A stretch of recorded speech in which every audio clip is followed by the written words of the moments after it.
Well, mga kaibigan, napanood nyo na yung paggawa ng basic na cast, yung pinaka-pattern kung paano gumawa nung pinaka-cast ng paa ng alagang manok. So, pwede kayong gumawa nun in case na merong mapilayan sa mga alaga ninyo or meron kayong nabaldang manok na galing sa, galing sa fighting scene. Alam niyo na. Bawal sabihin, galing sa concert, nag-concert na balda.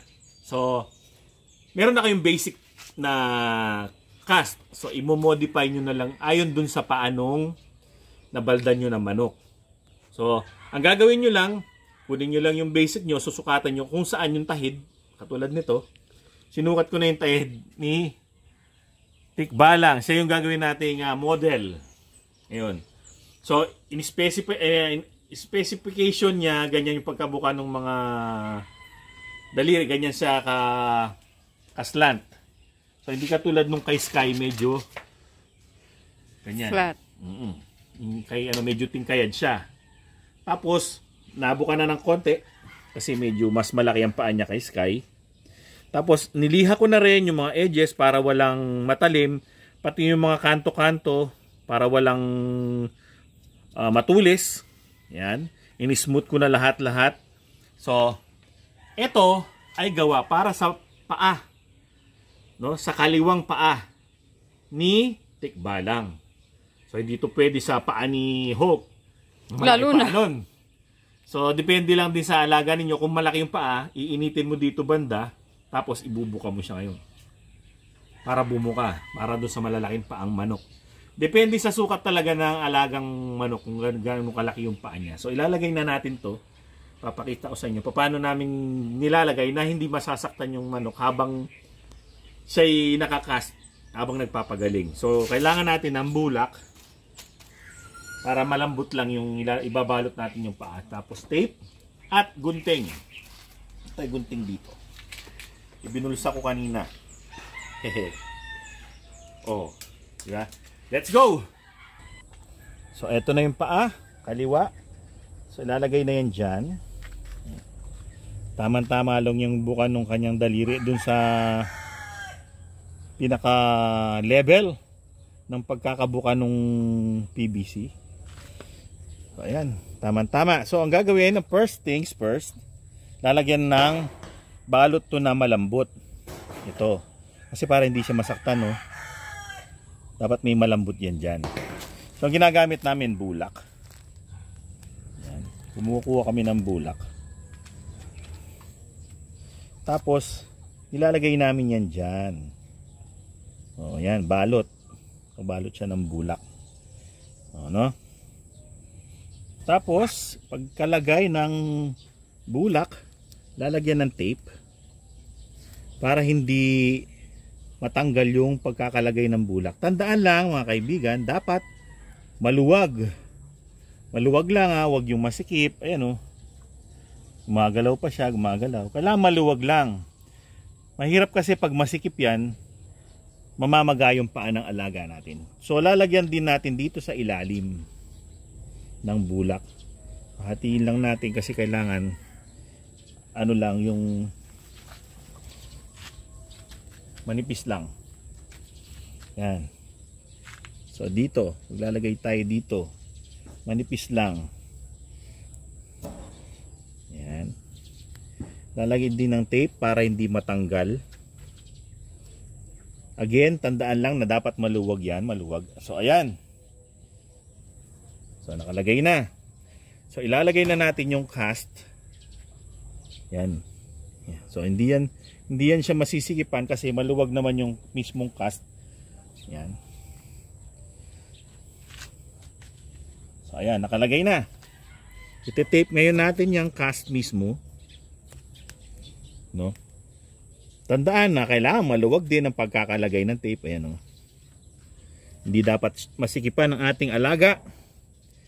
Lalagyan din natin dito sa baba ng tape para sa support. Dapat hindi yan talaga masikip. So ayan ang first step kailangan mailagay muna yung sa taas. Ayan. Okay. So, second step, doon na tayo sa daliri.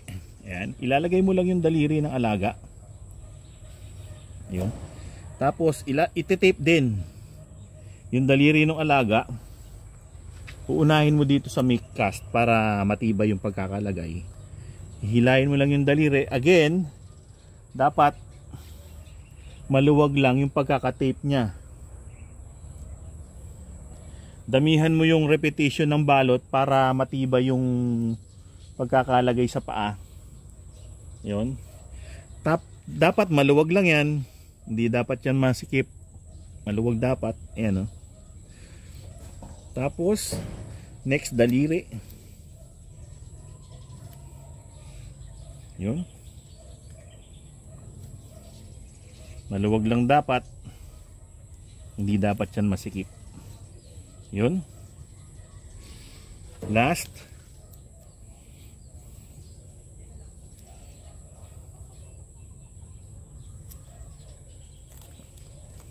Last.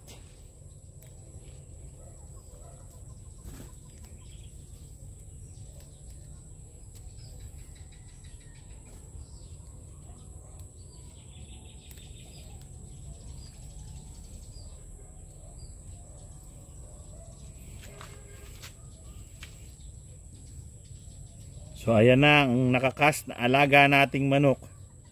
Ayan. So, di ba? Ngayon, so, eto na yung sa harap. View sa harap. Yan, ganyan siya. So nakabuka yung daliri niya. Nakabuka. Ayan. So kung papalalakarin mo siya ngayon,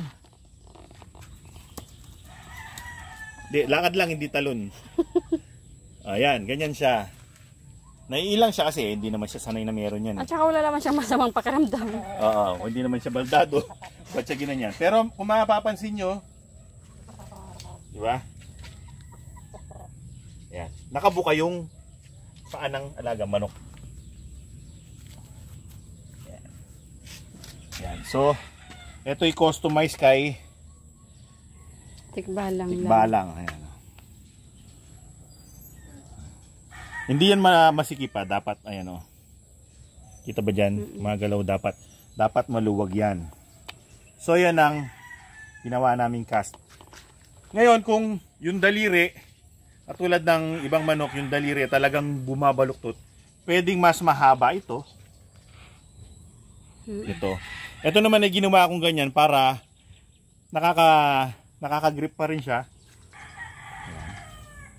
Basta importante dapat nakabuka yung kanyang palad. Hindi gumaganon. Hindi gumaganito. Yung ibang manok naglalakad na nakaganyan. Yung kay Sky, nakaganyan siya naglalakad, tapos nasugat na siya dito. Lahat ng daliri niya may sugat. So, yan ang naka-customize na cast sa isang particular na manok. So, ganyan ang paglalagay namin. May bulak para malambot. Tapos yung tahid, lalagyan na yung tahid. Yan. Although hindi talagang lapat na lapat yung tahid dun sa butas, para kung in case na gumalaw man yan, kasi yan luluwag yan eh. After 2 to 3 days, luluwag yan sa mag-ano yung bulak eh. Mapipit-pit. So luluwag yan. Pero hayaan lang, hindi naman, pag lumuwag hayaan mo lang na maluwag. Maliban na lang kung nasusugat na talaga siya, kailangan niya ng palitan. Papalitan mo ulit yung iyong bulak. Tapos observe, baka mamaga. So ayan ang aming customized na cast sa paa ng nabalda na manok. So mga kaibigan, sana meron kaming naibahagi sa inyo na pwedeng magamit. So pwede nyong subukan kung kayo hindi tinatamad at sinisipag. Medyo ano lang gawin to, syempre 'di ba? Lalagari ka, may effort. Tapos isusukat mo sa nabaldang manok, tapos i-adjust mo na naman. Marami adjust eh. Mas madali kasi magpakulo ng tubig kaysa ganyan eh. Hindi, kasi magmahal natin yung mga alaga natin. Siyempre, hindi yan pwedeng hayaan na lang natin na mabalda or something. Hanggat maaari ginagawa natin ng paraan. Yes. Kaya ganyan. O, di ba? Pwede na akong maging orthopedic sa manok. Well, mga kaibigan, maraming salamat sa inyong panonood. Hanggang sa susunod na episode. Hanggang sa susunod na episode. Paalam! O ano, tatanggalin na natin kasi hindi ka naman totoong pilay eh. Kunwari lang na napilay ka. Na-irritate ka.